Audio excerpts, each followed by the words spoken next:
Hello, good afternoon. I'm very excited to welcome you to today's webinar. The topic is ESIA follow-up, and we're looking at from commitments to enforceable actions.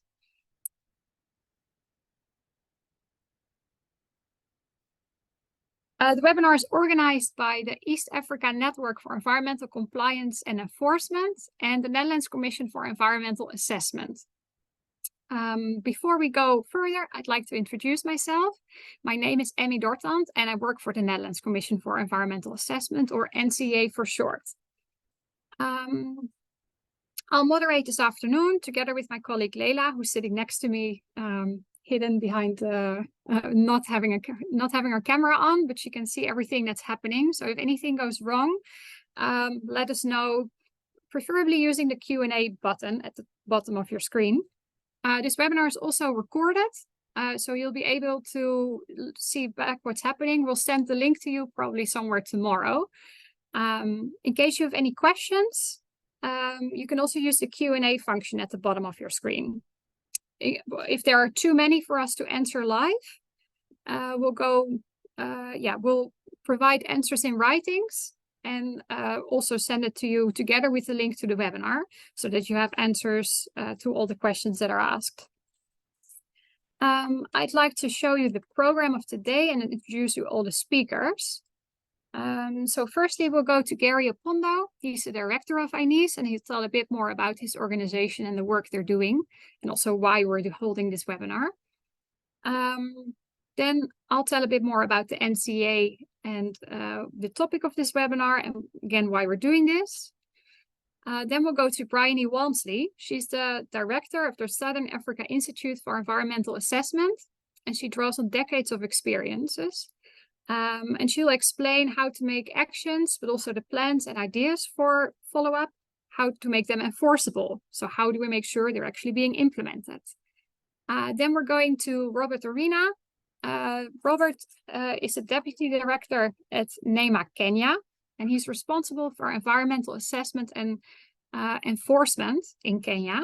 And he'll present a case or a good practice case on follow-up at the Kenyan coast with a mining company. Then we'll go back to Bryony again, who will present the second case of the St. Helena Airport. And then I'll provide a wrap-up and some closing remarks. We think the whole webinar will take approximately maybe 1.5 hours, an hour and 45 minutes. Now I would like to give the floor to Gary. I'll show his slide and turn off my camera. Gary, are you with us? Yes, Emmy, thank you very much for the intro. And I would like to proceed to tell the participants a little more about our organization, the East Africa Network for Environmental Compliance and Enforcement. So as Emmy said, Gary Opondo is my name. I work at the Environmental Compliance Institute that is the secretariat of the East Africa Network for Environmental Compliance and Enforcement, ENISE. ENISE is a semi-formal network of environmental institutions across the East African countries of Burundi, Kenya, Rwanda, Tanzania, and Uganda. And currently, we are trying to lay our foothold as well in the neighboring Eastern African countries of Ethiopia and South Sudan. And our main agenda is information sharing among environmental institutions.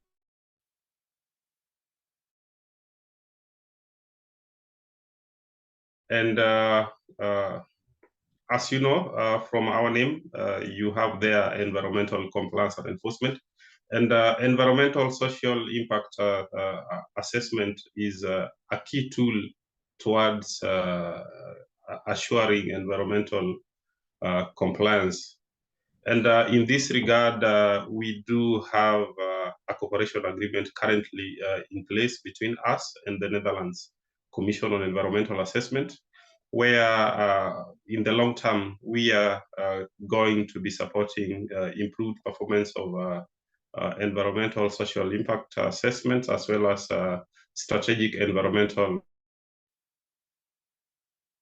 Eastern Africa in the countries that I already mentioned, through joint capacity building activities, as well as possibly in the future harmonization of legal and policy frameworks around the topic of ESIA. And currently, one of the work streams that is ongoing pursuant to this cooperation is a needs assessment that we are currently carrying out. ESIA follow-up within Eastern Africa. And we hope that by the end of this needs assessment, we will be able to develop a strategic agenda or action plan for improving the performance of ESIA follow-up within Eastern Africa. So this webinar comes at a very opportune time, and we are very glad and happy that you could join us, and we look forward to a fruitful participation. Thank you, and back to you, Amy. Okay, thank you so much, Gary. I already have a question from the audience. Do you have any ideas to start working in Mozambique in the future? Not in the plans already, but that's a great suggestion, and perhaps we should maybe consider a Pan-Africa-wide network. Okay. Thank you. Yeah, thank you. We'll make sure you will get in touch with the person that has asked the question. Great, thanks. Okay. Then I would like to talk a bit about the NCA. In the Netherlands, we have a legal role where we review environmental impact assessments, both on a project level and on a plan level. So we check if they're correct and if the facts are right, what their factfulness is. Internationally, we work a bit on a larger scale, or we look at the entire system of impact assessment. I'll show you in a second with a few examples. Our core values are expertise, transparency, and independence. Expertise because we work only with the top international experts. So it's not only our own employees, but we work with external consultants that are at the top of their field. We try to be as transparent as possible in what we're doing. So all our advice, all the activities that we've done, you can find them back on our website. And we work completely independently. So no one can influence the work that we're doing or the content of the work that we're doing. That's also because we bring our own finance. So we're independently financed. What is important for us is that we work demand-driven. So we always work on the request of countries, and either from a national authority or a regional authority, to say, hey, how to improve the impact assessment system. And the NCA has been active for 30 years, and we've worked in 99 different countries. I also can show you on the map. Here's a bit of an overview of all the things where the topics and sectors we're active in, and the countries that we've worked in. There are a few examples. So we work on capacity development and professional exchange, for instance, in Jordan. We work on the harmonization of regulations. So we work on regulatory frameworks. This could be environmental acts, but also specific guidelines for impact assessment. We've done it, for instance, with WEMWA and ECOWAS in West Africa. And we also, like we do in the Netherlands, we review specific ESIAs, as we've done, for instance, in Uganda with several oil development projects. And although we always work with regional and national authorities, so governmental institutes, we can also train NGOs and CSOs whenever that's necessary. So if you're interested in anything of that, please check our website and get in touch. Then I'd like to tell a bit more about what do we mean with follow-up. We think follow-up is a step in the ESIA process, and I'd like to show a short animation on this. I hope it all goes well. If not, please let me know. Oh, here. sixth and final video in the series is about follow-up in an Environmental and Social Impact Assessment, or ESIA. In most countries, this is an official step in the ESIA procedure. It is considered essential for the effectiveness of the ESIA process. Follow-up is about how impacts are managed, monitored, evaluated and communicated to both the authority and stakeholders. Not only during the construction, but also during the operation and decommissioning phases of a project. Starting point is the project permit and the Environmental and Social Management Plan, or ESMP, in which the proponent has specified how to manage the impacts. In good practice situations, it is ensured in advance that responsibilities, budget and capacity are clear and fit for purpose. Once the project is approved and the construction phase has started, the proponent implements and continuously monitors the permit conditions and the ESMP. Are the measures working? The regulating authority monitors the proponent's compliance with the permit conditions and the ESMP. It has to act if the proponent does not comply or when monitoring shows that measures should be adjusted. The results are communicated by the proponent and the authority to all stakeholders. Stakeholders should be able to comment or contest the results, for example through a complaints mechanism. The project is now up and running in the most sustainable and equitable way, and follow-up will continue throughout the operation and decommissioning phases. Okay, so that was a very quick intro on follow-up.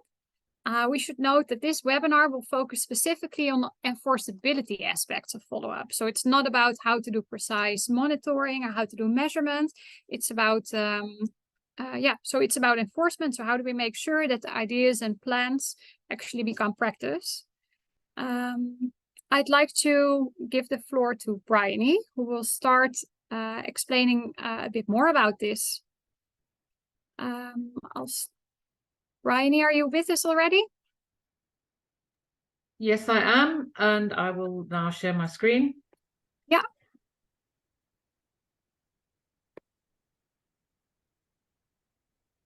So if everyone would have been live present, I would have asked everyone to give a big applause for you, but I hope we'll do so in our minds and that you feel the energy from all participants in the, that are online present.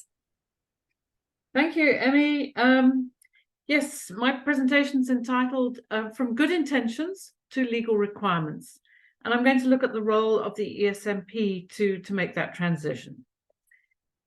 Along with trying to identify where the ESMP fits in, I'm going to then sort of make a problem statement of where I think things are at the moment and why sometimes things aren't going so well.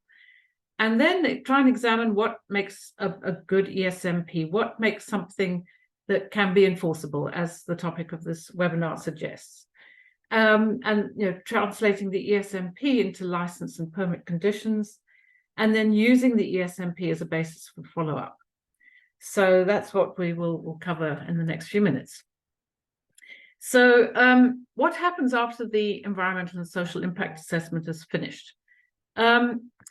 Well, first of all, there's the authority review and approval, and possibly if the project is being funded by one of the development banks, there will be a process of bank appraisal and a loan approval process.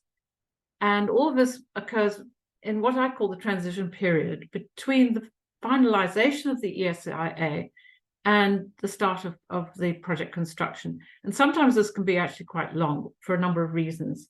And there's a whole process of tendering, of awarding of contracts and project startup. And as I say, sometimes this can take quite a long period of time. And then finally, we get to the point where there might be construction starting, and this is where we move into follow-up in the implementation of the ESMP and compliance auditing. The trouble is, this is when things start to go pear-shaped.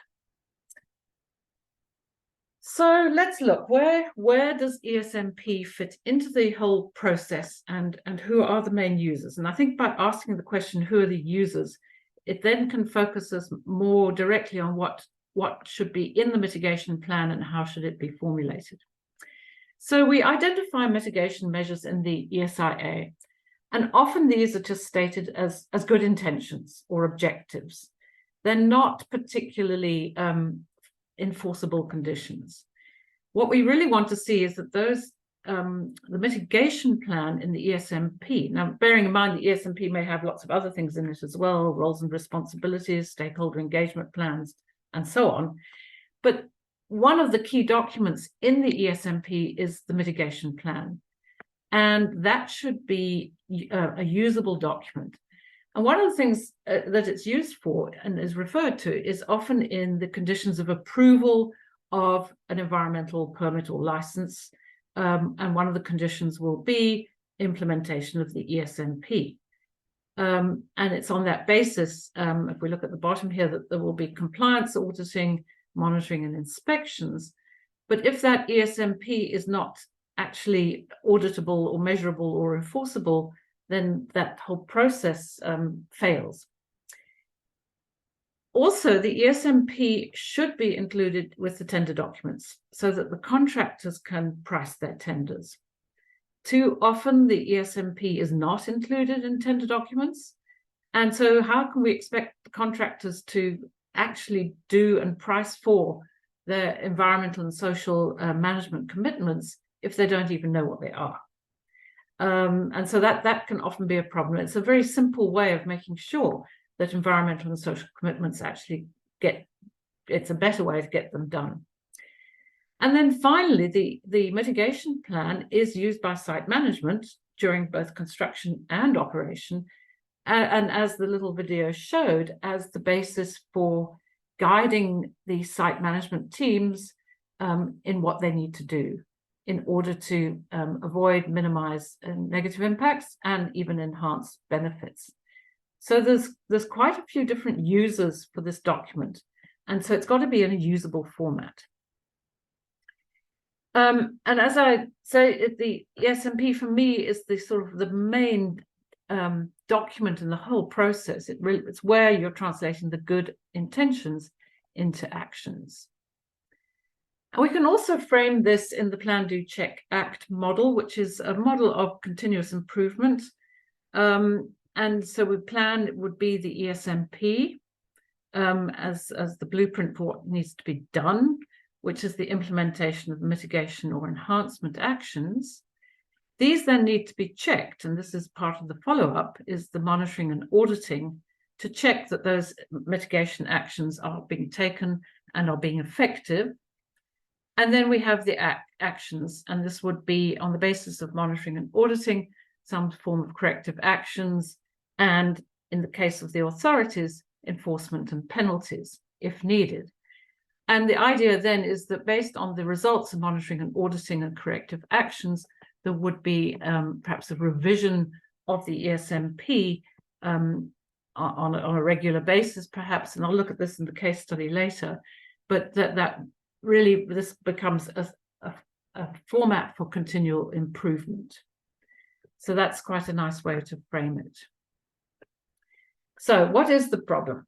So in my experience, and I hate to say it's over 40 years, mitigation plans are often very, very vague. They're very generalized statements of intent. And so they cannot be used to price tenders, to be used as a guide on site, or as permit conditions, because there are just way too many legal loopholes because the language is so vague. Another big problem I've also noted in the ESMPs is the responsibility for implementation is assigned to sometimes 5, 6, 7 different organizations. And we all know what happens when you assign a task to dozens of different people.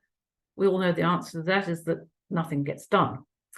So that's been another problem, and I'll just address that a little bit later as well. Another issue with ESMPs is that monitoring is often confused with mitigation. monitoring is used to check if mitigation is being effective or not. Monitoring by itself is not a mitigation action.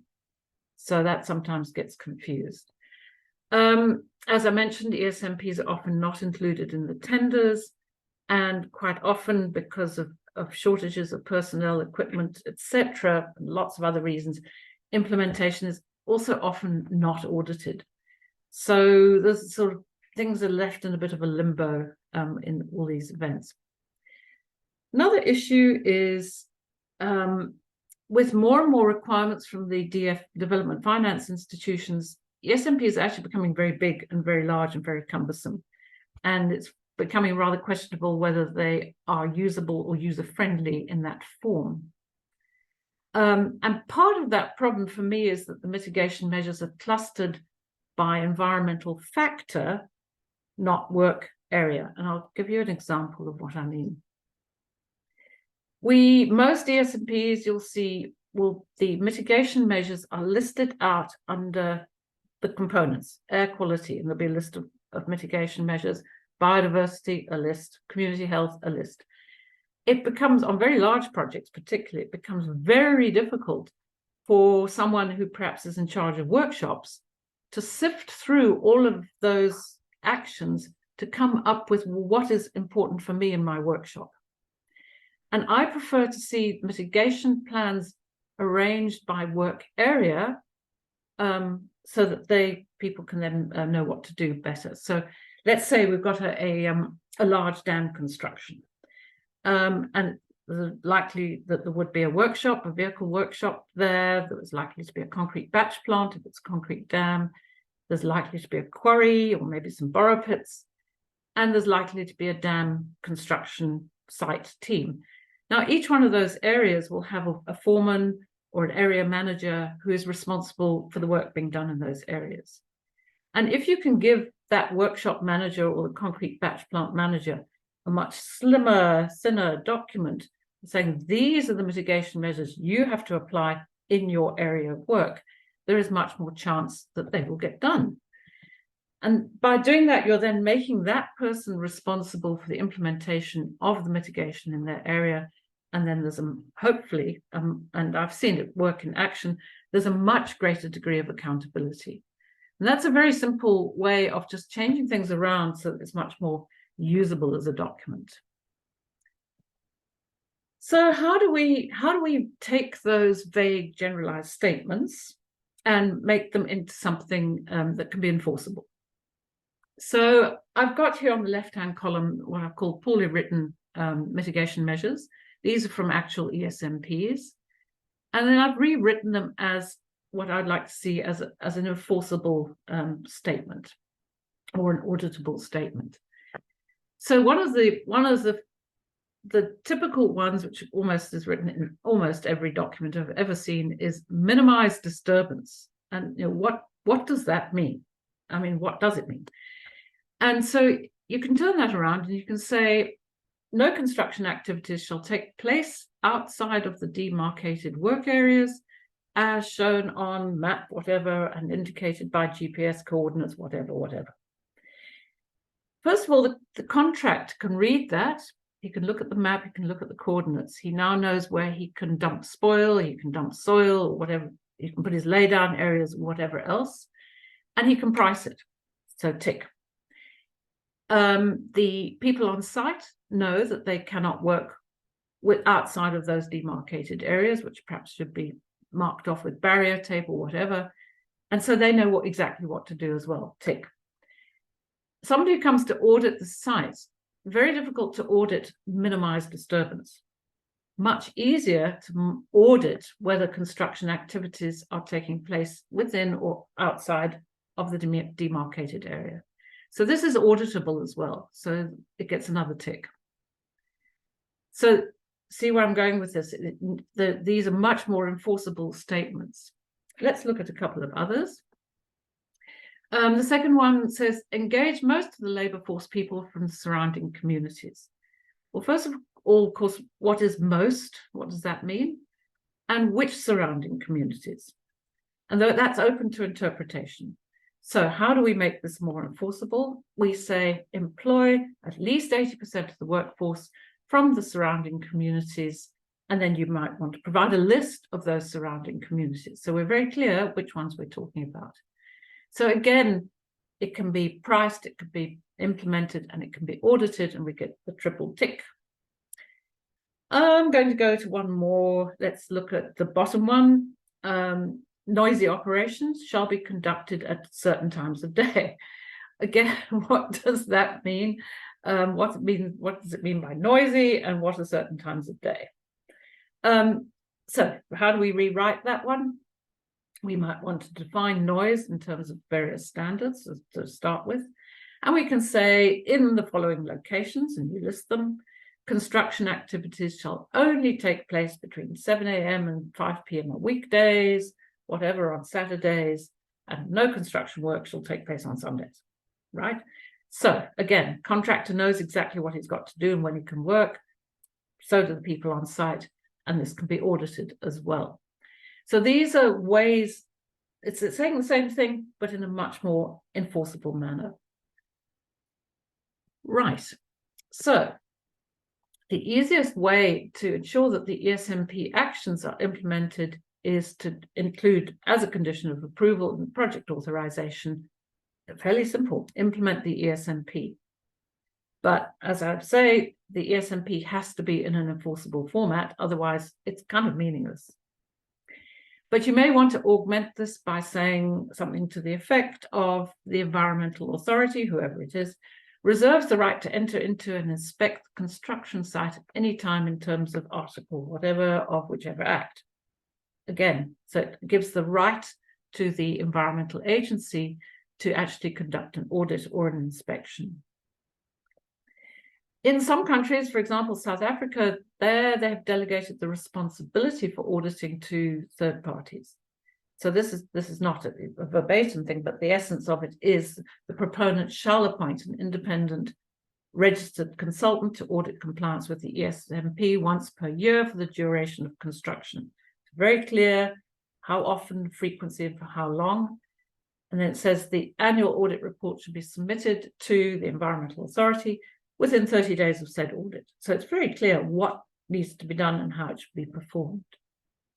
Another condition of approval could be to include the ESMP in all documents sent to prospective tenderers. So that becomes a legal requirement because it's set out in the letter of authorization. So this is how we kind of move it from being a vague document with some good intentions into something that then is legally enforceable. So the question then has come to me, well, then how do we translate this into audited aspects? So here we've got exactly the same mitigation actions as I had a couple of slides ago. So let's take the first one where it says no construction activities shall take place outside of demarcated areas. And so the auditor can go to site and it can look, is the barrier tape being used to demarcate the areas? Yes or no, or maybe. Is there any disturbance outside of the demarcated area? And again, it's much easier to check and to audit as a finding. The second one was the employment of the local workforce, and the KPI could be employment records show at least 80% of the workforce are local. As an auditor, you would then go and look at those records, and it's very quickly evident what's happening. And then finally, the fourth one, the noise pollution one, you can say noise monitoring. This is where monitoring can be used as an indicator of the effectiveness of the actions.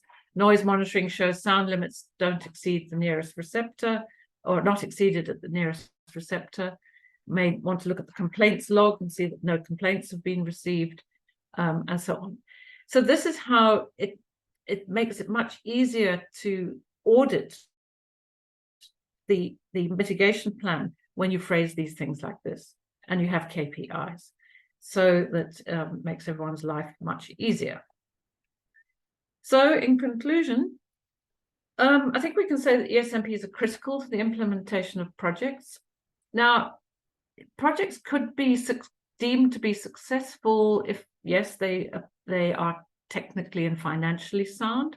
But if we want to have sustainable implementation of projects in a manner that avoids and minimizes environmental and social impacts and enhances the positive benefits, then it really is critical that the ESMP is part and parcel of that implementation program. Otherwise, it's just half the project. But I think, as I've said, there's scope for major improvement in the way that ESMPs are prepared, especially the mitigation and monitoring plans, so that they can become usable frames of reference for tenderers, site personnel, compliance auditors, and the regulatory permits. In conclusion, yes, you need a rigorous ESMP in order to translate good intentions into legal requirements. So thank you very much for your attention, and I welcome any questions. Over to you, Emmy. Thank you so much, Bryony. We have a few questions from the people here. The first one is from Sandra. It's a quote from your presentation, or she starts with that says, restate mitigation measures to be more usable and auditable. Does it relate to smart indicators for monitoring and evaluation? How do you go about? Yeah, exactly. I didn't want to get into the details of SMART, but yes, specific, measurable, auditable or assignable, or both, is the A. R is relevant. That's another one which I didn't get into. No, it wasn't time to get into this, but they've got to be relevant to the whole situation, and time bound. And you'll see some of those things I had time limits in them as well. So yeah, application of SMART principles, always use it as a mental checklist every time you write one of these actions. Thank you. Yeah. Okay. Then I have another question from Peter. He has a question about the auditability of some of the mitigation measures. So he says, like, I think a mitigation option like collect and recycle or safely dispose of lubricants used on sites is not so easily auditable. How do you see that? Is it workable and auditable? Yeah, I mean, I've worked with ones where people are recycling oil, for example, and any reputable oil recycling agency will have you should get receipts from them of how much oil they've collected and taken away, and a receipt of their disposal, so that they're not just dumping it in the first river they come to.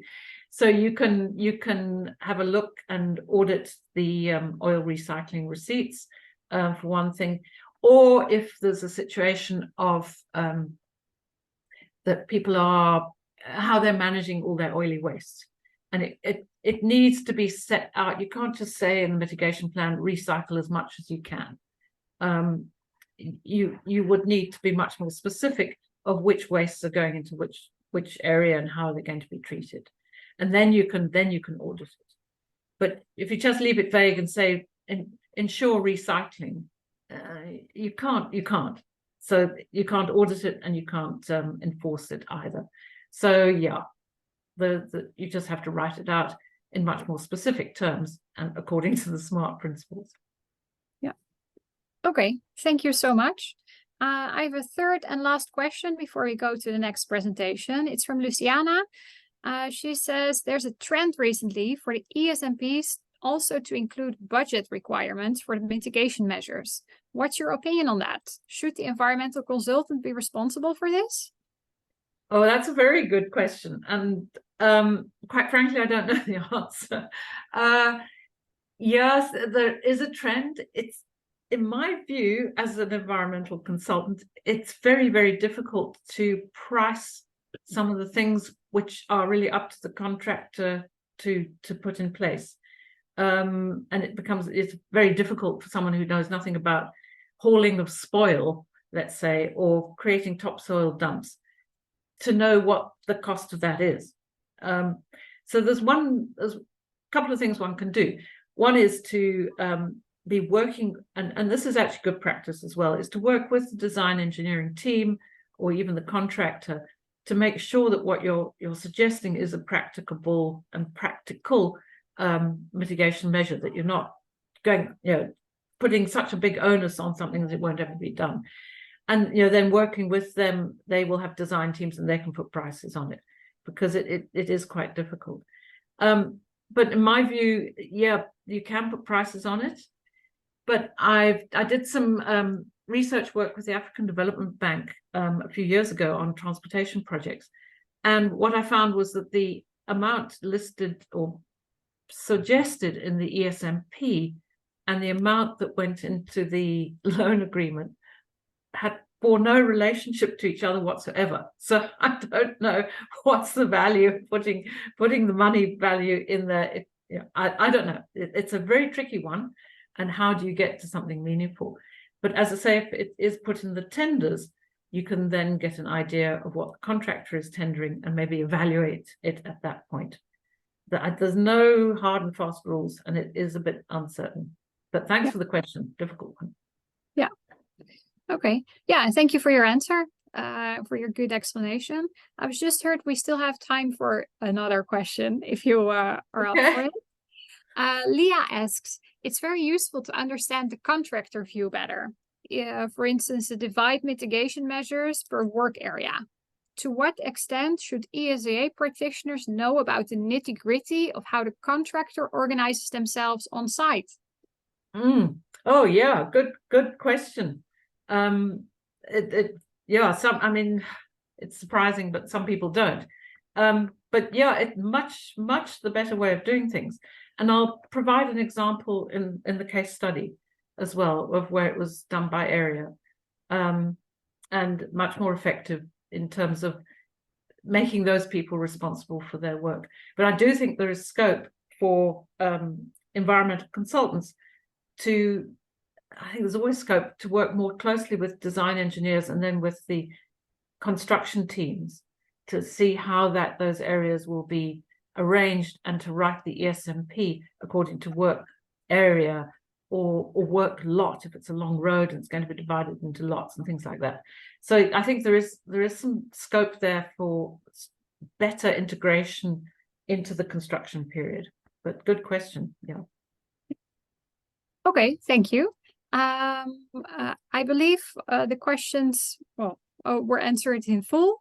There are a few more in our Q&A, but for time reasons, we do have to go to the next presentation. If we still have some time at the end, we will get back to them, and otherwise we'll provide answers to you in writing.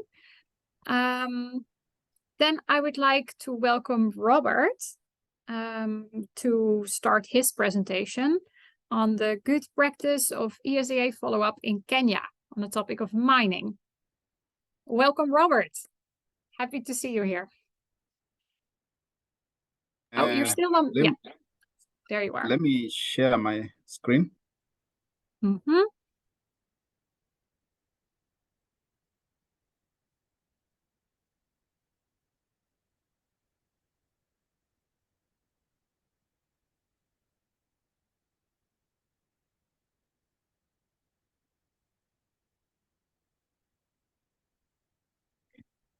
Yeah, we can all see it. Yes, you can see it. Okay, thank you very much. And welcome to this presentation. My name is Robert Orina.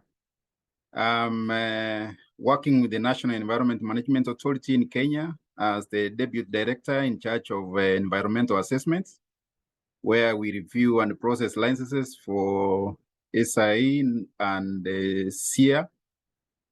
So what I'm going to present is a case study of one of the mining projects at the coastal area of Kenya called Base Titanium in Kwale County. Some matter of introduction, I need to state that this is one of the mega projects that we have in the country. And as you can see, the mining is a very degradative activity that's requiring closer monitoring because of the nature of degradation that takes place in the landscape and the project site. So these projects, the ESIA provides an opportunity then to follow up on the impacts and the mitigation measures proposed. And therefore, the post-licensing compliance monitoring is very key in this. And as you can see, this project is ongoing, but one of the requirements was that they do the decommissioning simultaneously as they finish up any part of the project site. And that's what currently going on. In Kenya, this process is governed by a legal framework.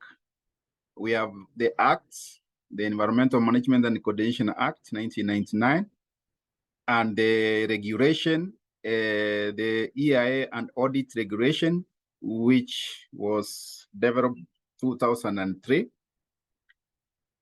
And the authority or the institution I'm working in has the mandate to administer this process. And therefore, the success of this process is based on how we monitor the license conditions. Of course, where there is non-compliance, we have legal provisions to take in terms of enforcement. Some of the options is to stop the project until they comply. We also issue restoration orders. And where we have chronic or serious violations, we undertake prosecution.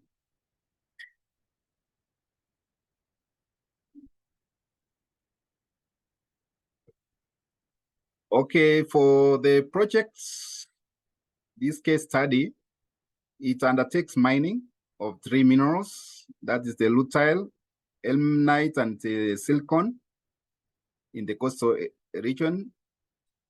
It was started in 2001. And as you can see this, because the regulations came about in 2003, therefore the project started before there was a legal framework. However, the other subsequent expansion projects and development of other utilities came later after the regulation was in place, and therefore they were to comply with that. When this particular project or proponents submitted their proposals to the authority at that time, the institution was at nascent stage with limited skills in terms of coming up with the enforceable conditions or requirements. And I've just taken the conditions that they were given the license. As you can see, they were very limited in terms of their enforceability. But one of the issues or one of the conditions was for them to commit to adhere the environmental management plan. And given that some of the lessons we have learned from South Africa, some of these environmental management plan were a bit general, therefore enforceability is also an issue. Then, of course, one of the monitorable issues that they were supposed to submit the annual audit, and then they comply with the other existing laws within the country. But more of interest here is the last condition that was given. It was stated like this, and therefore looking at it, it's so general and not having any monitorable requirements in it, and it's not very smart in terms of even the time period and what needs to be done. So they were required to comply with the water quality and the quantity, the biodiversity, and the rehabilitation of the mine and the affected areas. So they were as simple as that. And that's, of course, you can imagine then it brought the monitoring challenge later on. But why we monitor this particular site is, first of all, to ensure that they adhere to the ESIA conditions. and also minimize any negative environmental impacts that may accrue during the mining process. And specifically because these were a virgin area, not so much inhabited, so there was a lot of biodiversity and the ecosystem was intact. So we are also ensuring that the biodiversity and ecosystems are protected. There is also the issue of the social responsibility of this particular project, because in terms of the indigenous or the people that were staying there, and the ones who are displaced by this mining, the follow-up has been ensuring that there is a clear responsibility of the company on the people affected. What have we been monitoring? One of the issues is air quality. Because of the excavations and the removal of the vegetation, there were concerns on the air quality. The other issue is on water quality. This project utilizes a lot of water, and one of the major rivers in that area is a major ecosystem for monitoring to ensure that there is no pollution from the mining. The other area is soil and the land use, the noise levels, and of course, as I said, biodiversity impacts. How we've been doing the monitoring, basically we've been carrying out the on-site inspections using our inspectors on the ground, packed up sometimes by inspectors from the headquarters. We have also been holding stakeholders engagements to understand their concerns in regard to the ongoing activities. Then we also have community feedback mechanisms through establishing an incident reporting system at the authority. So we get any complaints from the community and we respond accordingly. The other monitoring way is through the audit reports, which are submitted annually. And these audits are reviewed and issues of improvement are given. And this forms the basis of our subsequent inspections. So in terms of the success stories about this particular project, I can report here that the project came just before the legal framework was established. And because of their international best practices, these projects opted to undertake the impact assessment. And one of the good things they plot is paying deposit bond, which acted as a guarantee in case they don't decommission properly, then this money will be used. So this is the only project that has managed to pay that deposit bond. And the other issue or success issue is that we have managed to have periodic compliance reports from the company, and which have also been upgraded to the state where they are doing sustainable reporting on their own. Of course, much of the work is based on the goodwill of the company, and I think they are best international practices because they are not only operating in Kenya, they have operated in other countries, so they have managed to expose our regulatory process into these international best practices. The other issue is that all the collective actions that we have given have been documented and they are followed and reported in terms of how they have been implemented. And I can say there's a lot of transparency and accountability of the project operations because provide and are willing to make sure that our inspectors are exposed to their operations without much hiding of any facts. The other good thing or success issue is that we managed to have a simultaneous concept in their mining project, because the commissioning of the mining has been going on simultaneously with the mining in other places. So as even now they are about to exit, you'll find that almost 80% of the mined area has been restored back almost to the area conditions, even better in some particular areas, because they have introduced very nice landscapes.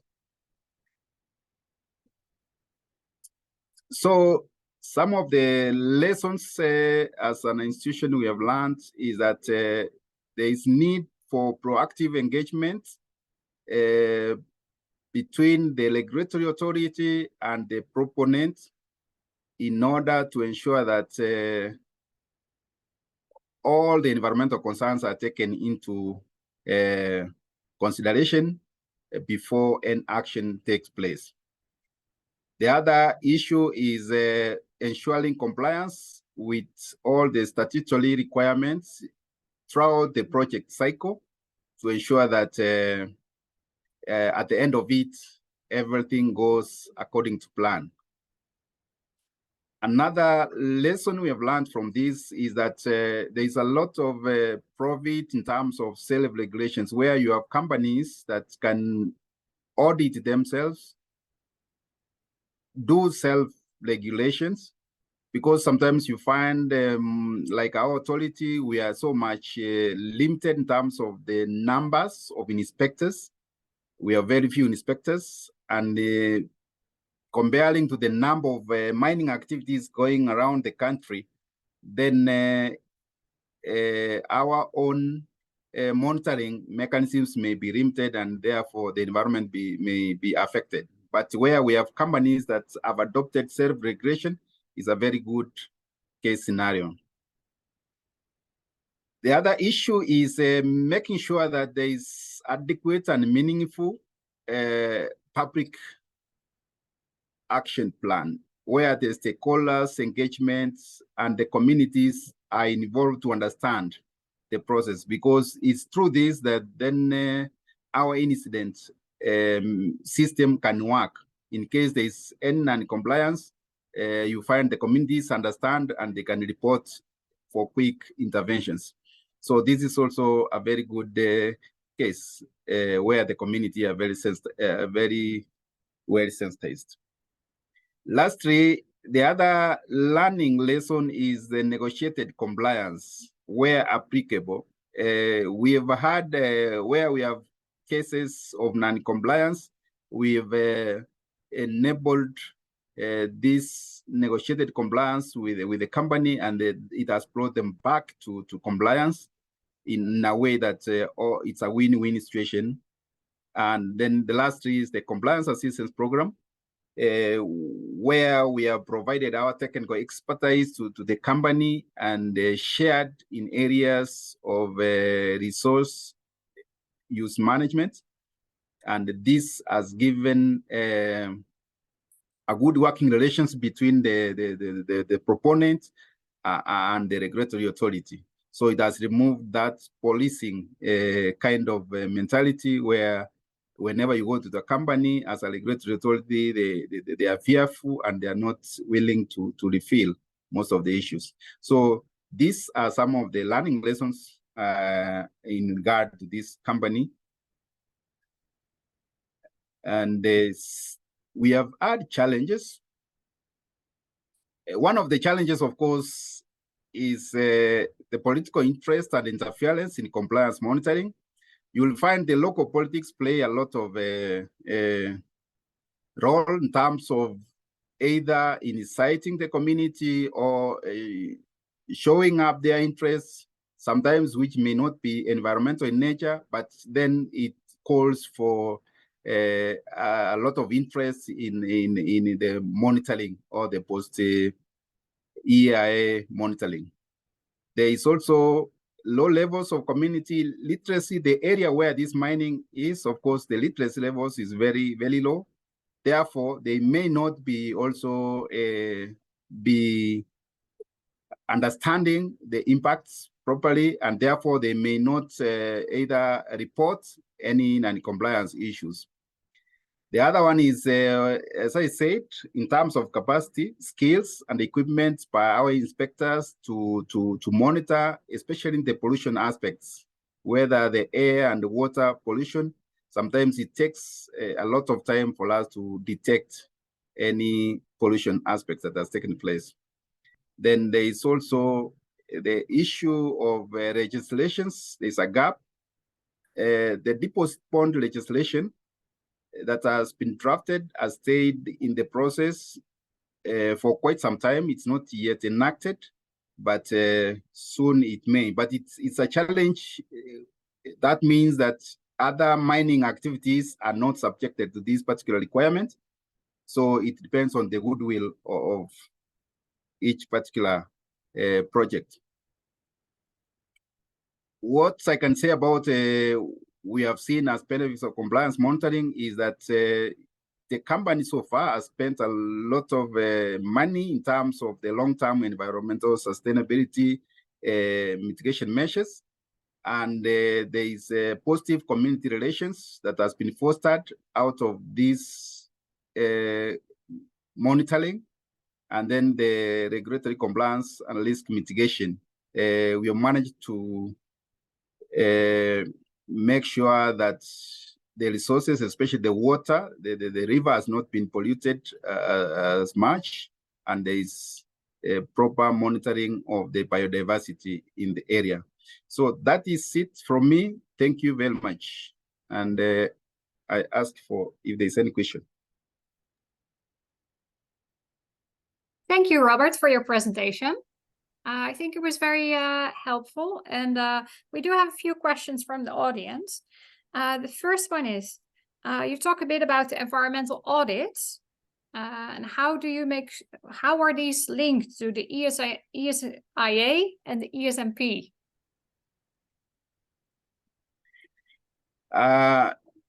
The conditions that were given in ESIA forms part of the license conditions.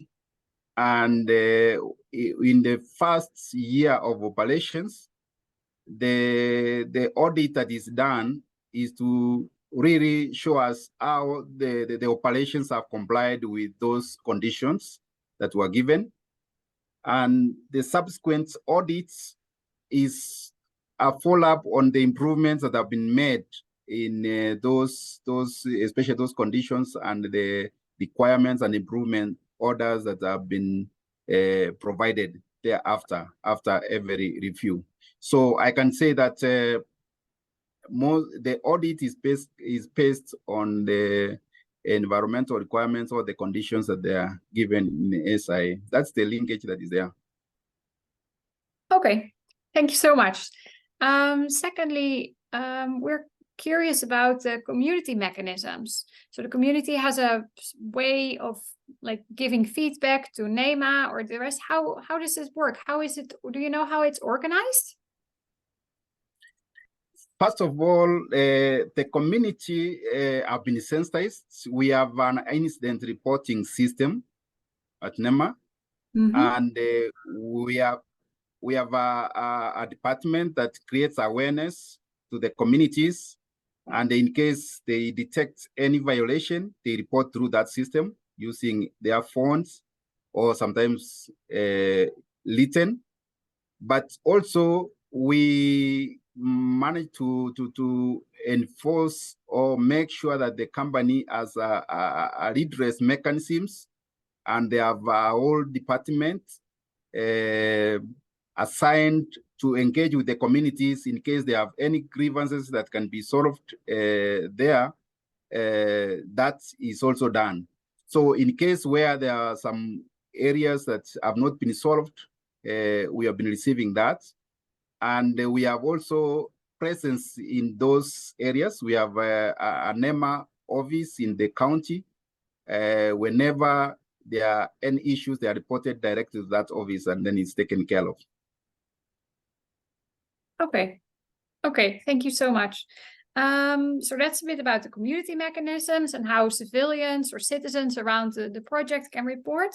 How do developers report any incidences to you? Is it the same mechanism, or do you have another chain of working? Unfortunately, I think the developers have not reported using the systems as we have. But in case where probably there is a major incident that is caused uproar in the community, they have called to the office to report to us maybe something has not gone right and they are doing something. So it's only such a kind of incidents of large magnitude sometimes are reported to us.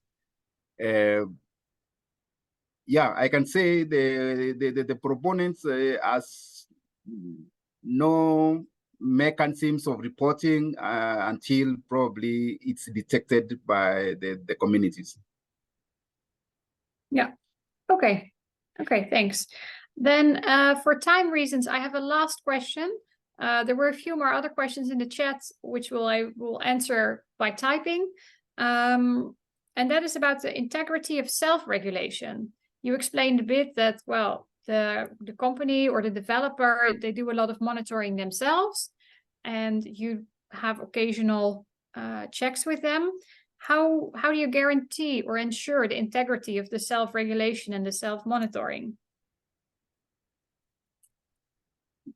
How we do that is basically once they give us those reports, of course, we have this regular monitoring in terms of the inspections. And as I said, this is one of those projects that were categorized as high-risk projects. And therefore, we have a regular inspection that takes place. So we look at some of the self-regulations in terms of the reports they have, in terms of the systems, the environmental management systems that they have put in place, to ascertain that whatever probably they have reported or they have done on themselves is correct. And if in case then their systems is not adhered to, then that's where the enforcement actions are taken. But so far, because this particular project has tried to be open with their systems, I can say that the self-regulation has worked very well because they have been able to open up their systems and we have assessed to see how they are. But for others, I can say self-regulation sometimes can be difficult in terms of maybe people giving some parameters that are not right or correct. So it will need that you mix it up with some form of verification process, especially where you have inspectors going there to verify some of the issues given. Okay. Okay, thank you very much. That's clear. We do have a few more questions in the chat. We'll make sure you answer them at a later stage, Robert, if that's okay. Thank you. I'll do that. Thank you so much for the very clear and helpful presentation. Thank you. Thank you. Okay, I would like to now ask Bryony to come in again, and she will present the second case of good follow-up. Brian, yeah, I think you're in. Can we spotlight Bryony as well, or will she appear automatically on the side?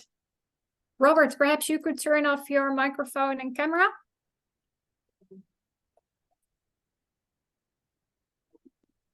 Okay, right. There we are. Okay. This is a challenge because this is an amazing project and I can talk about it for hours. So I'm going to really be strict with myself and restrict it to about 15 minutes. So this is, again, translating good intentions into good practice. And I'm going to use the example of the new St. Helena Airport, which is on the island of St. Helena, which I'll show you just now. In the picture, you can see the new runway. It's pretty hairy. That approach, the height there is over 300 meters high. So it gives you an idea of the scale. I was the off-island environmental manager. So I was with the off-island team based in South Africa. The construction company was also based in South Africa. And I'll explain how we managed this whole project. So where on earth is it? It's out in the middle of nowhere, in the middle of the South Atlantic. It's about 2,500 kilometers from the Angola-Namibia border area of southern Africa. And it's an old extinct volcanic island, which measures only about 17 kilometers sort of from end to end and about 10 kilometers across. It's very, very, very mountainous and hilly. It's being an old volcano, highly eroded. The outside area, as you can see, is basically a desert, whereas the bit in the middle, the green bit, has over 1,000 millimeters of rain per year. So incredible rainfall gradients. The airport project, you can just about see on the eastern side here, you can see the runway. It's where the airport is, but there are several other components with going across new access roads and so on, going right across to the other side of the island. So why an airport, you ask, and what was going on before? Well, before was this dear old ship called the Royal Mail Ship St. Helena, last functioning mail ship in the world, which brought everything from mail, cargo, and people to the island and off it as well. But the problem with that was that the whole island has a very small population. At that point of decision, it was just less than 4,000 people and declining, mostly elderly people with the working age St. Helenians or saints working overseas. So a lot of family separation issues. And economically, it wasn't sustainable either. It basically surviving on UK government subsidies. I should add it's a UK overseas territory. And it was very difficult to export fresh produce by the ship because it took 5 nights, 6 days to get between Cape Town and the island.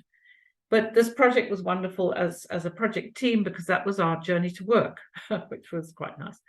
But the options were either a new ship, which might have taken perhaps 1 day off the sailing time, but wouldn't have really solved any of the issues, or an airport. And an airport was chosen, and this is what we were building. So as I mentioned, there were quite a few components. There was a 14-kilometer long brand new access road across the island, a whole new fuel facility, both for jet fuel, but also for the island. A whole new wharf facility on the other side of the island from the airport will also have to be built.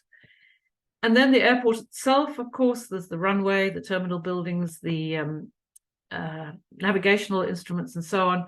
But also because of the hilly nature of the island, it was difficult to find a long enough piece of flat land to accommodate large enough planes to land, to travel the distance to land. So this is about 119 meters deep, constructed, engineered fill, which was also quite a major earthworks operation. So there was quite a lot of moving components to this whole project. I won't go very much into detail of the challenges. Suffice it to say that distance, logistics, and a shortage of everything, and I mean everything, on the island was a problem. But some of the environmental and social challenges was this endemic bird called the wirebird. It only occurs on St. Helena Island. And the airport construction area and some of the road were in some of its main breeding areas. Another issue is in the one part of the island, human remains had been buried in unmarked graves. And these were the remains of freed African slaves, because St. Helena, due to its location, played a key role during the abolition of the slave trade and slaves and the interception of the slave trade. And sadly, a lot of slaves either arrived and not very well and died on the island. And there were these unmarked slave graves, which was a problem as well for construction. Endemic species of lichens, and then this was a mole spider, which nobody actually ever saw a live specimen, but we knew it was there, but also very sensitive. So lots and lots of challenges. So what happened? So the study started in 2006 to 2007, and then the whole process was paused due to the economic crisis in 2008. And then finally it was reprised in 2011, and an addendum for the ESIA was produced, and what was called an EMP was produced. And then things moved very quickly. The contract was awarded, as I say, to a South African construction company, Basil Reed, in November 2011, and we all went to the island in December 2011 to start construction in 2012. Now, as I said, I was the off-island environmental manager. My first task was to translate the wordy, vague, contradictory, ambiguous EMP into a contractor's EMP, CEMP we called it, and into something, as I mentioned earlier, which could be used by site personnel, it could be used by the procurement team, the environmental control officer team, and also the project management unit. So the PMU was appointed to act on behalf of the St. Helena government. It was an international consulting company, because the St. Helena government obviously had never ever experienced any kind of project of this nature and size before. So they were working on behalf of the government to make sure that us, the contractor, were doing the right thing. So then we had to get agreement and sign off from both the contractor and the PMU for the CEMP. So in other words, we had to make sure that it was doable and practicable, and that they had priced it. So then this document was used as a manual or a guide for all subsequent construction works, and it formed the basis of both 6 monthly compliance audits, which I did, and as well as the PMU regular inspections. So this was a situation where we had a really not very useful document. As I said, the first thing we had to do was put it into something that was usable. And I'll give you just two examples of what we had. So the first example relates to hazardous waste. So the EMP said the contractor shall obtain all licenses and permissions for transporting waste materials away from the island for disposal in another country. The only problem here is the Basel Convention prohibits the disposal of hazardous waste from an OECD country, which St. Helena as a British overseas territory is, to a non-OECD country. In other words, nearby countries of South Africa, Namibia, or Angola. So it could not be done in any legal way. So this was a problem, and it took about 2 years for PMU and St. Helena government to agree to a way forward. And meanwhile, we had a waste mountain that grew and grew and grew until we could get this agreement. It was a hugely problematic. But ultimately, we had a redesign, the whole waste management plan we created, and we created that according to the waste hierarchy, to avoid, reduce, recycle, reuse, and finally dispose of all wastes. And brought in things like dedicated incinerators. We developed an engineered hazardous waste cell. We employed biodegradable degreasers to be able to recycle all the plastic, grease, and oil containers. We had a public waste scavenger area. People could come and collect cables and stuff and pipes.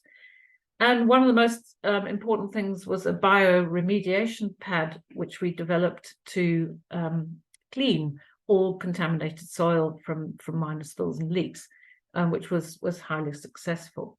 So we took a very, very onerous requirement, which was impossible to comply with due to the Basel Convention, and came up with something much more island appropriate, doable, practical, and which, as I say, worked also with the waste management hierarchy, which everyone was eventually happy with. The second example relates to air quality, and this was almost the reverse. This is where the requirement was so weak that it was no good. So here the requirement was the contractor's dust monitoring shall be daily visual inspections at all work sites. Well, you know, I don't know how you do a visual inspection of dust. Oh, today is more dusty than yesterday, maybe less dusty than tomorrow. I don't know how you measure that. Fairly useless. And plus there was no mention of gases and fumes because our incinerator came later. But it's a desert where we were operating. Mostly it was less than 100 millimeters a year, so dust is a major issue. And the only thing I can think of is that this EMP was drawn up by UK consultants, and perhaps dust is not such a big issue in the UK. But here it was, and particularly in the residential areas and near biodiversity hotspots. And so we had to put in a plan for that. And then when we purchased the incinerator, we also then required to monitor gas. So the solution here was to create a much more rigorous air quality monitoring and management program in terms of both monitoring total dust, PM10, gases and so on, but also dust suppression programs, and so on. So we came up with a much more robust solution for air quality for this environment. So those were sort of two examples that I just took from of kind of poorly expressed mitigation actions and much more practical on-site solutions. So just to give you an overview of some of the rest of what was going on, we had a dedicated on-island construction environmental control officer, a whole team of about 10 people, which included a community liaison officer.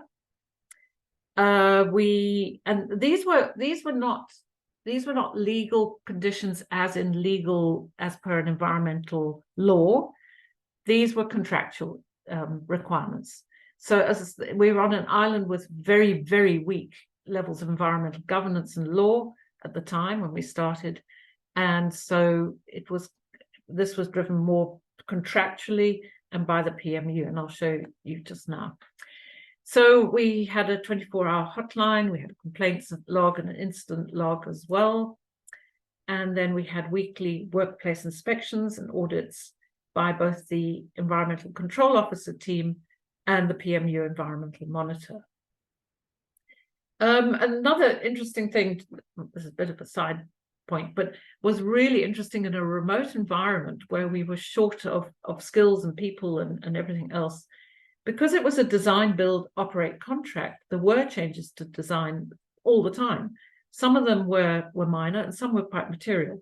And when they were material, big, we conducted a little mini process where we would have a site walkover with all the key people involved. So the contractor, the PMU, the St. Helena government, maybe some NGOs like the St. Helena National Trust, maybe some experts on vegetation or invertebrates, whoever would meet on site, look at the issue, look at the alternatives, look at the environment, raise issues, discuss, come to an agreement, and then that would all be captured in a site walkover report and signed off. And it was a very quick way to make sure that the project kept moving forward without huge delays for getting somebody to the island on a ship which only travels once every 3 weeks. So it was, we hadn't yet built the airport. So this was a really useful way of doing stuff. And because of those constant design changes, then we updated our CEMP every 6 months. There was always quite a big update, and I would do those. And then we also did 6 monthly compliance audits, and that would also feed into the update of the CEMP. And then I wrote an annual environmental report, and I still do for operations as well. So then the reporting system, there was quite a robust incident reporting and corrective action system to track all the complaints and instances and responses. And because it was such a small island, we had to be very responsive, because you can imagine the rumor mill goes around very quickly. And so we had to be very, very quick on our responses to any corrective actions, and we were. As I say, there were weekly and monthly reports from both the community liaison officer and ECO. And then what was very important was both of those two people were given enough responsibility, and they were senior enough, and they were given enough recognition, that's the word I'm looking for, that they were considered to be a key members of the team. And they were attended all the weekly and monthly management meetings with the PMU and the government office managing the whole process. So they were at a high level within the whole process, and that was quite important for making things happen. And then we held quarterly stakeholder meetings as well.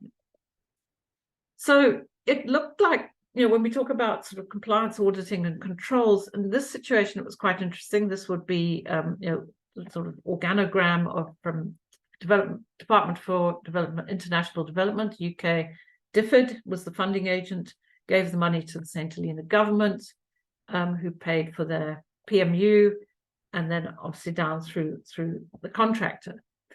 But when it came to the whole sort of question of auditing and follow-up, well, DFID weren't really in the picture. We reported to them, but there wasn't much sort of feedback.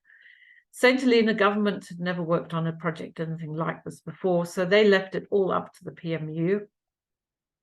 Other ministries weren't involved, or there aren't ministries, there were agencies and things. They weren't really involved. The Environmental Authority was one lady who, again, never experienced anything of this nature before, so really didn't come to the party at all. So it really left the whole process down to the PMU environmental monitor and the contractors team, which I was part of. Which was so in this situation, it happened without the government, without laws and regulations or anything else. It just happened, which was good. Lessons learned. I'll be very quick here. As I said earlier, ESMP must be articulated as a proper plan, setting out the management actions, targets, goals, KPIs, responsible persons and timeframes, and we did it by work area. It must be site relevant and appropriate to the situation. You can't have these requirements which was in contravention to the Basel Convention. It just doesn't work. And it must take into account really the local laws and international obligations. It must be auditable, and it must allow for adaptive management as the project changes. And in this situation, we had that process. So it was a fascinating project to be part of. As I say, I'm still the environmental consultant for airport operations, and it opened in 2016. The first scheduled flights from Airlink South Africa started flying in 2017, and except for the COVID years, have been providing a lifeline, literally in many ways, to the island ever since. Thank you for your attention. Over to you, Emmy.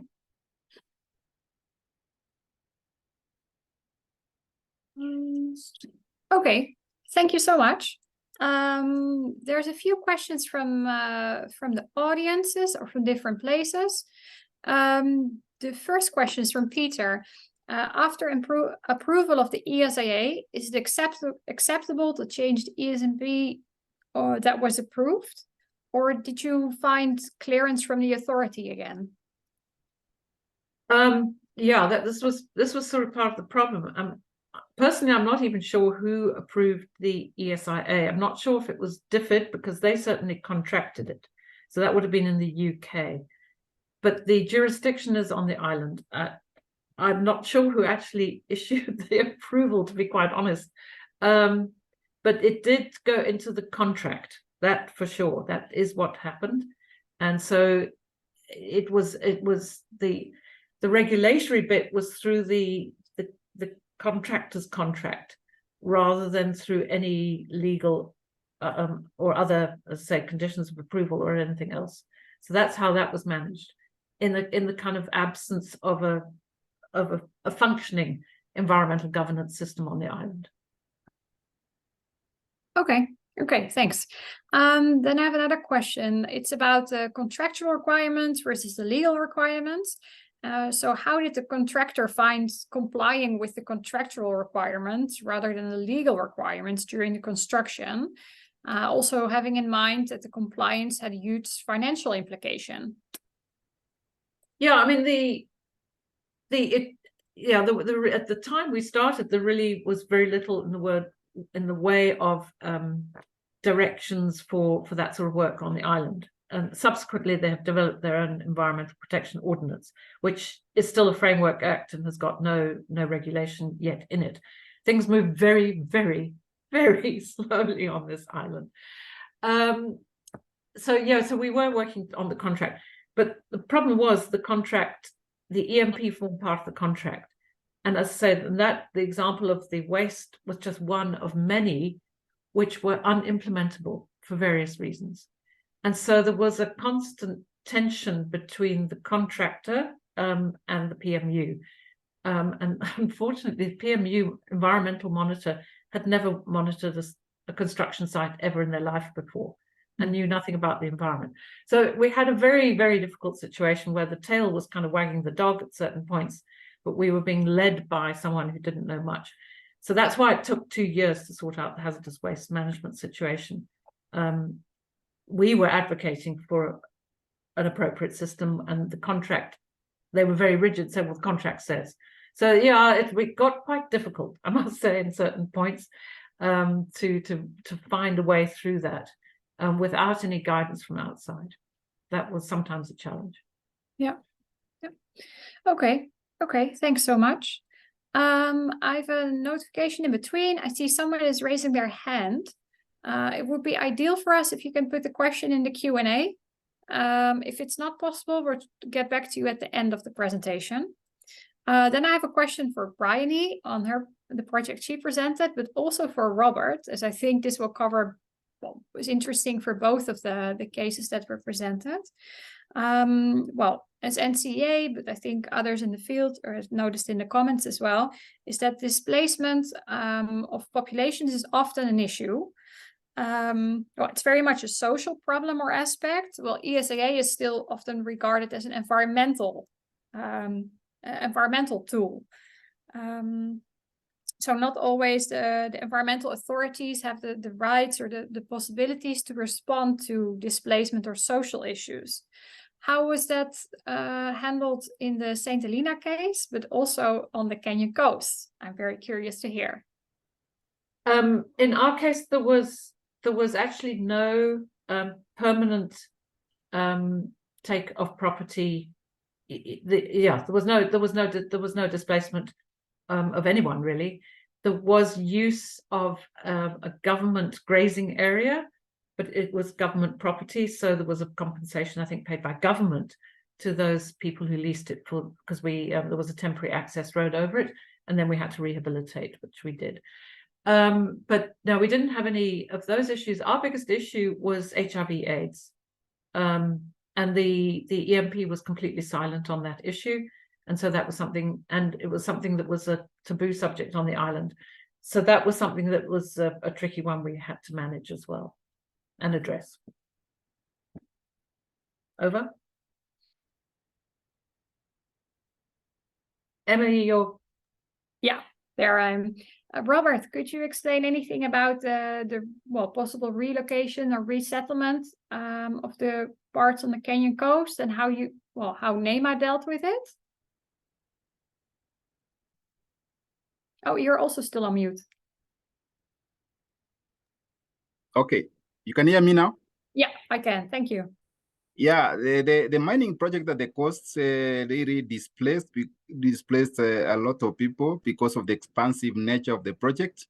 And what happened is that there was a resettlement action plan that was drawn, and a team of government officers, as well as the project people, was formed to assess value the land and the resources that were in those areas where people were to be displaced.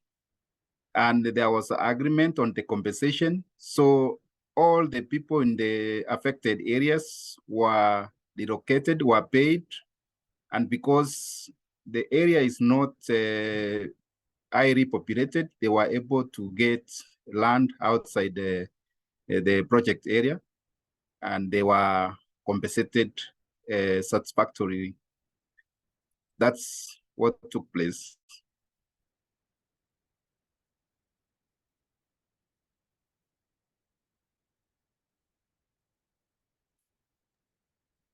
Unmute yourself, Emmy. Thanks. I was just saying that it was indeed integrated in the project plan to deal with the compensation. Yes, this was integrated in the project plan because one of the requirements in ESIA is that where there is displacement of people, you must develop a resettlement action plan that is assessed and approved according to the comments and the public participation that takes place.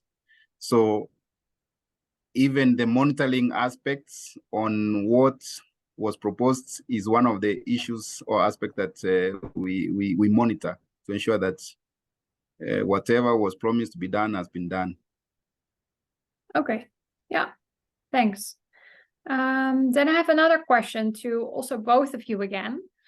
When writing the terms of reference for the ESIAs, so well, that's usually done by the client, what elements or requirements should be included in the TOR to facilitate more effective mitigation of impacts and better implementation of the ESMP? Is there anything that the writer of the ESIA can do for that?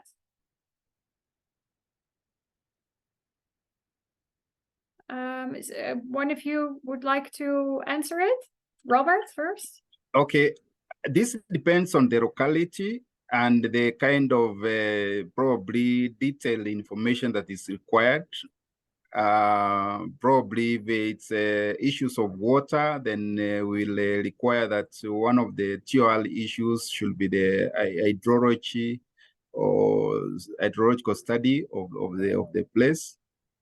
So I can say that, of course, the TOR will depend on the locality and what kind of studies that can inform the approval process.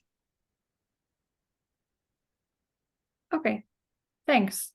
Bryony, do you have anything to add or? Yeah, I mean, the terms of reference could perhaps be more specific on what needs to be included in the environmental and social management plan and perhaps its organization, and specify more clearly what needs to be done and how it should be set out. That could help, I'm sure, because then that the consultants then have to comply with that.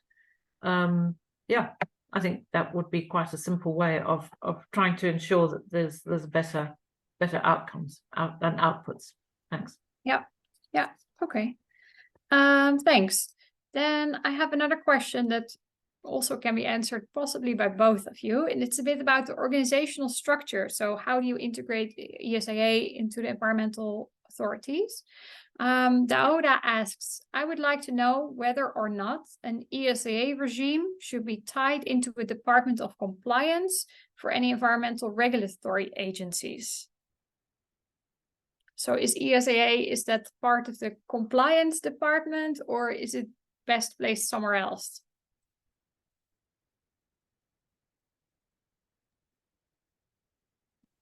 Okay, maybe I may want to comment the experience with the Kenyan case. We have been having one department, that is the Department of Compliance and Enforcement, where the processing of SIA is done and the enforcement aspect is also done. But from last year, discussions, the board of management was engaging the agency on issues of conflict of interest, where maybe you issue the license and you are the one to enforce on the same. So that brought about the restructuring of the institution, where the two departments were separated. We have now the Department of Compliance, which is basically reviewing the applications and coming up with the licenses. And then the Department of Enforcement is required now to use those conditions, license conditions, to ensure there is compliance, and if there's any violation, then they enforce from that. So this is trying to create an independent or an outside eye on the whole process to ensure that there is no conflict of interest. So that's what has happened in Kenya. And currently we have the two departments running. Yeah. Okay. Bryony, do you have any views from other best practices? Yeah, most countries in sub-Saharan Africa have, I think, as Robert explained, within the overall ministry, there'll be a division for ESIA, and then a section or a department, and another section for compliance and inspections and monitoring and so on. I think that's quite common. Yeah. Yeah. I want to really say Okay. anymore. I don't really work very closely at that level. Yeah. Okay, I understand. Then I have a last question from Sandra. She's curious about access to information and how is it there? How can the public domain, people around the project, how can they, if the approvals of the ESIA or the compliance are not published or not always available, how can stakeholders monitor? What are good suggestions for that? I think Robert already put it a bit in his presentation, but okay. Could elaborate? For the Kenyan case, especially for the IRIS projects, there's a legal requirement that we publish them in our website, and they are available. What now we are struggling with is the data protection requirement that has come on board, which again prohibits displaying personal data in public platforms. But yeah, there is a legal requirement that we publicize all those documentations. And then especially again on the IRIS projects, it's a requirement before they are processed that they are advertised in the nationwide circulation media for any public to get know. And then especially the EMP is one of those areas that is publicized for the members of the public to make comments on. But again, there's a notification that they can access those reports from any of our offices. Yeah. Okay, thanks. Bryony, last remarks? Yeah, just going from the specific for St. Helena, when we started work and we got to the island in December 2011, there were no cell phones, there was no internet to speak of. It was there, but it just took a half an hour and you never got in. Excuse me. And there was a weekly newspaper. So how did we communicate? You communicate on the island because you're going so slowly on the little tiny narrow roads. You actually usually see people in the car and stop and have a chat. But it was jokes aside, there was a weekly update in the newspaper. We had the hotline and complaints line. There was quite regular stuff on the radio, which was virtually no TV either. So radio was the main means. And then we had these quarterly stakeholder meetings as well, which we had in different parts of the island to keep people up to date. But more generally, one aspect of South African legislation which is quite good is, and you don't see it in many other legislation in the rest of sub-Saharan Africa, is the need to publish the record of decision and the letter of approval to all stakeholders. So the Department of Environment will make its decision and hand the letter to the proponent, and then they're required by law to issue it and publicize it or send it to all the registered, interested and affected parties within a certain period of time. It's quite quick, so that everyone can see the decision. So there's a transparency and accountability in that respect. So yeah, that's I can just speak to that, but it's not that common. So it is a good question of how do people then know what has been decided. And I think that's one way of getting it out there. Yeah. Okay, thanks for your suggestions. And yeah, and there's indeed different modes to work with if ESIA is not published. There's still different ways to get the message across and have people engaged here. Looking at the time, and I think we've answered most of the questions in the Q&A. I would very much like to thank Robert and Bryony and Gervas for all your contributions. Let me just quickly go to my closing remarks and slides. So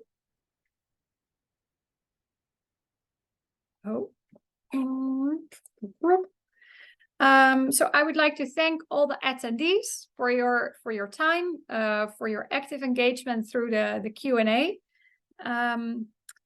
I would very much like to see this webinar as a starting point for you to think further about follow-up and how it's enforced in your organization. Well, how enforcement is guaranteed in either in your organization, because I believe many people from the different environmental authorities are here today, but also for IA practitioners, if it's clear for you, and if you can start a conversation on it. It was also a starting point for us. As I said in the beginning, we hope to work more on follow-up. So this was a starting point, and I think the webinar today was quite a success. We have quite many people in the digital room. So if you still have any suggestions for topics for the future, still very welcome. You can either let us know right now in the Q&A, but if you have any more questions or suggestions, you can also reach out to me or Gary. Both our email addresses are published here. I'll leave it open for a bit longer. Yeah, so again, everyone in the audience will receive a link to the recordings. I think earliest tomorrow, but I'm hoping tomorrow or Friday. And then all outstanding questions that haven't been answered will provide you with a document with the answers written there as well. Yeah, I think that's it for now. Again, thank you very much, Robert and Bryony again. Also Jerry, for facilitating this together with me. I was very happy with that. Yeah, and I'm hoping this is only the starting point for us, and we can continue further. To strengthen follow-up later on. Okay, I'll stop sharing my video, and this was the end. Thank you so much.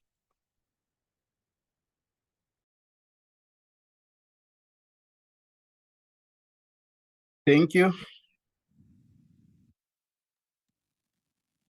Yeah, thanks, Emmy, for organizing and facilitating.